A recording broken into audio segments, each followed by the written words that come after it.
नमस्कार दोस्तों, स्वागत है आपका मेरे चैनल कॉमिक्स लाइफ में। शुरू करते हैं मनोज कॉमिक्स की एक और मज़ेदार कॉमिक्स, मुर्दा बोल उठा पार्ट 3। गणेश की बात सुनकर मुखिया जी को सहसा कुछ याद आया। इस युवक को नौकरी की तलाश है और घनश्याम महाजन का नौकर उसकी कंजूसी व शक्की मिजाज से तंग आकर कल ही नौकरी छोड़कर भागा है। क्यों न इस युवक को मैं घनश्याम महाजन के यहाँ नौकरी दिलवा दूं? यह सोचकर उसने गणेश से कहा, बेटा, मैं तुम्हें इस गांव के महाजन घनश्याम के यहाँ नौकरी दिलवा सकता हूँ, लेकिन उसके यहाँ नौकरी करना जरा टेढ़ी खीर है।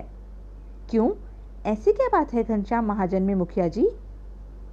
बेटा, घनश्याम महाजन बहुत ही कंजूस व शक्की मिजाज का है। उससे यहाँ कोई भी नौकर ज्यादा दिन नहीं टिकता है। हर किसी को वह अपनी कंजूसी और शक का शिकार बना डालता है। हर कोई उससे तंग है। मुखिया जी, बस आप मुझे एक बार घनश्याम महाजन के यहाँ नौकरी दिलवा दो, तब मैं आपको दिखाऊंगा कि घनश्याम महाजन को कैसे सबक सिखाया जाता है। तुम भला उस कंजूस और शक्की को कैसे सबक सिखाओगे? वह तो बहुत चालाक है बेटा। यह तुम मुझ पर छोड़ दो मुखिया जी। वो नौकर और होंगे जो महाजन घनश्याम की नौकरी छोड़कर भाग गए। मैं उनमें से नहीं हूँ। मैं घनश्याम महाजन को मजा चखा कर ही छोड़ूंगा। तब मुखिया जी गणेश को लेकर घनश्याम महाजन के पास पहुंचे। महाजन जी, यह युवक तुम्हारे यहाँ नौकरी करना चाहता है। इसका नाम गणेश है। मुखिया जी की बात सुनकर घनश्याम ने पैनी नजर से गणेश को घूरते हुए कहा, गणेश, मैं तुम्हें नौकर रखने को तैयार हूँ, पर शर्त यह है, तुम्हें मैं वेतन के रूप में जितना भी धन दूंगा वह तुम्हें स्वीकार होगा, चाहे मैं तुम्हें कम धन दूं या ज्यादा। मुझे आपकी यह शर्त मंजूर है, पर साथ ही मेरी भी एक शर्त है। क्या कहा? तुम्हारी भी कोई शर्त है? हाँ, जरा सुने तो, तुम्हारी क्या शर्त है? मेरी शर्त यह है कि आप अपनी ओर से मुझे नौकरी पर से हटाने की कोशिश नहीं करेंगे। यदि आपने मुझे कभी नौकरी से निकालने की कोशिश की तो आपको बदले में मुझे 1000 मोहरे व गांव के लोगों के सामने नाक रगड़नी पड़ेगी। बड़ी विचित्र शर्त है तुम्हारी। घनश्याम सोच में पड़ गया। वह सोचने लगा, मुझे गणेश की शर्त मानने में कोई ऐतराज नहीं करना चाहिए। भला मेरी आदत के कारण आज तक मेरे पास कोई नौकर टिका है जो यह छोकरा टिकेगा? मैं इसे कम वेतन देकर इससे खूब कसकर काम लूंगा, तब यह भी क्या याद रखेगा कि किस चालाक आदमी से इसका पाला पड़ा था। अतः यह सोचते हुए उसने गणेश से कहा, गणेश, मुझे तुम्हारी शर्त मंजूर है। तब आज से मैं आपका नौकर और आप मेरे मालिक। उसी दिन से गणेश महाजन के यहाँ नौकरी करने लगा। अभी उसे घनश्याम के यहाँ नौकरी करते हुए 5 ही दिन हुए थे कि छठे दिन महाजन की पत्नी लक्ष्मी ने महाजन से कहा, सुनते हो जी, सुरेखा बेटी के यहाँ बेटा पैदा हुआ है। हाँ हाँ, मुझे मालूम है, सुरेखा बेटी के बेटा पैदा हुआ है, तो मैं क्या करूं? कैसी बात करते हो जी? रस्म के मुताबिक तुम्हें एक टोकरी लड्डू और एक शहद की बोतल लेकर सुरेखा बेटी के यहाँ जाना पड़ेगा, और चाहे तुम कुछ करो या ना करो, अगर इतना भी ना करोगे तो जमाना क्या कहेगा? लक्ष्मी, तुम्हारी तो बस जीभ हिल गई है। पर क्या जानती हो, एक टोकरी लड्डू और एक बोतल शहद पर कितना खर्च आएगा?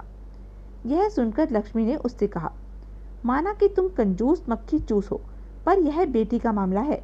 अगर एक टोकरा लड्डू और एक शहद की बोतल सुरेखा के यहाँ न पहुंची तो ससुराल में सुरेखा की बहुत किरकिरी होगी। हाँ, यह बात तो है। घनश्याम सोच में पड़ गया। यह सोच रहा था, कितनी भी कंजूसी करना चाहूं, पर सुरेखा बेटी के यहाँ एक टोकरी लड्डू और एक शहद की बोतल लेकर तो जाना ही पड़ेगा। सो घनश्याम महाजन हलवाई की दुकान पर जाकर एक टोकरी लड्डू लाया और लड्डुओं को पतली लकड़ी के तख्ते से ढक दिया। तत्पश्चात उसने लकड़ी के तख्ते पर गोबर की तह बिछाई। यह देखकर लक्ष्मी नाक भौं सिकोड़ती हुई उससे बोली, यह क्या कर रहे हो जी? लड्डुओं को गोबर से क्यों ढक दिया? लक्ष्मी, तुम तो जानती हो, इस टोकरी को सिर पर उठाकर गणेश मेरी सास सुरेखा की ससुराल जाएगा। अगर उसे यह पता चल गया कि टोकरी में लड्डू हैं तो हो सकता है राह में वह 1-2 लड्डू चोरी करके खा ले, इसलिए मैंने लड्डुओं पर गोबर बिछा दिया है। पति की बात सुनकर लक्ष्मी हक्की बक्की रह गई। वह कुछ न कह सकी। लेकिन बेचारे घनश्याम को क्या पता था कि कमरे के बाहर खड़े गणेश ने उसकी सारी कारस्तानी देख ली है। गणेश, अच्छा मौका है, आज तू कंजूस मक्खी चूस घनश्याम महाजन को छठी का दूध याद दिला सकता है। सभी तैयारी कर गणेश के सिर पर गोबर से ढका लड्डुओं का टोकरा रखा और अपने हाथ में शहद की बोतल ले घनश्याम महाजन सुरेखा की ससुराल की ओर पैदल चल पड़ा। अभी वे कुछ ही दूर चले थे कि गणेश ने साथ चलते घनश्याम महाजन से कहा, मालिक, एक बात मेरी समझ में नहीं आई, आप बेटी की ससुराल में गोबर से भरा टोकरा लेकर क्यों जा रहे हैं? सुनकर महाजन ने गणेश पर शक की एक नजर डालते हुए सफेद झूठ बोला, गणेश, हमारे यहाँ रिवाज है, जब बेटी के पुत्र उत्पन्न होता है तो बेटी का पिता अपने यहाँ से गोबर का टोकरा लेकर पुत्री के यहाँ जाता है और उसी गोबर से पुत्री का घर लीपा जाता है। इसलिए मैं गोबर का टोकरा लेकर सुरेखा बेटी के यहाँ जा रहा हूँ। घनश्याम की बात सुनकर गणेश मन ही मन मुस्कुराया। घनश्याम महाजन क्यों मुझसे झूठ बोल रहा है? मुझे सब पता है। टोकरे में गोबर नहीं बल्कि गोबर के नीचे लड्डू रखे हैं। कुछ दूर और आगे चलकर गणेश ने घनश्याम सेठ के हाथ में पकड़ी शहद की बोतल की ओर इशारा करते हुए कहा, मालिक, इस बोतल में क्या है? गणेश बार बार घनश्याम से पूछताछ कर रहा था, इसलिए शक्की मिजाज महाजन झल्ला गया।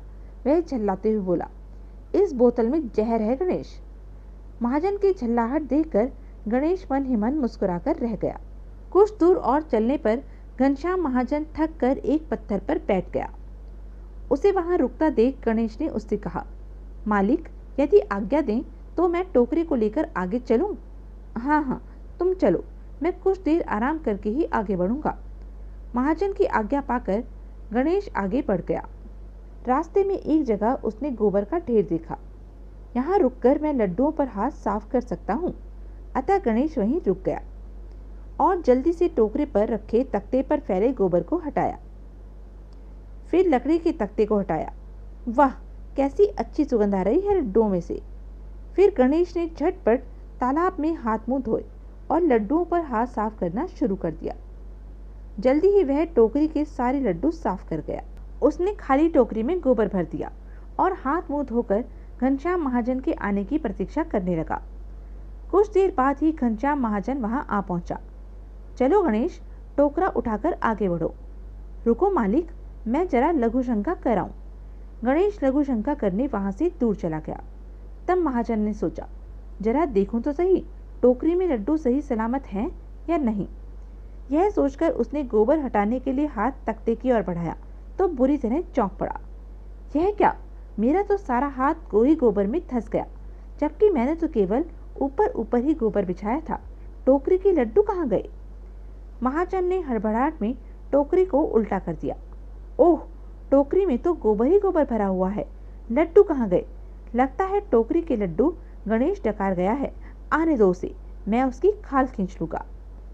घनश्याम अभी क्रोध में भनभना ही रहा था कि तभी वहां गणेश आ पहुंचा। उसे देखकर घनश्याम क्रोध से चिल्लाया, गणेश, टोकरी के लड्डू कहाँ गए? लड्डू? भला टोकरी में लड्डू कहाँ थे मालिक? टोकरी तो गोबर से भरी हुई थी। गणेश, सच सच बता दो, तुमने टोकरी के लड्डू खाए हैं? नहीं मालिक, मैंने लड्डुओं का मुंह तक नहीं देखा। तुम झूठ बोल रहे हो। यह सुनकर गणेश आगे बढ़ा और उसने घनश्याम के हाथ में पकड़ी शहद की बोतल छीन ली। अरे, यह क्या कर रहे हो? बोतल क्यों छीन ली? मालिक, आपने मुझ पर लड्डुओं की चोरी का आरोप लगाया है, इसलिए चोरी का आरोप अपने सिर पर लेकर मैं जीवित नहीं रहना चाहता। अंत में इस बोतल का जहर पीकर अपनी जान दे रहा हूँ।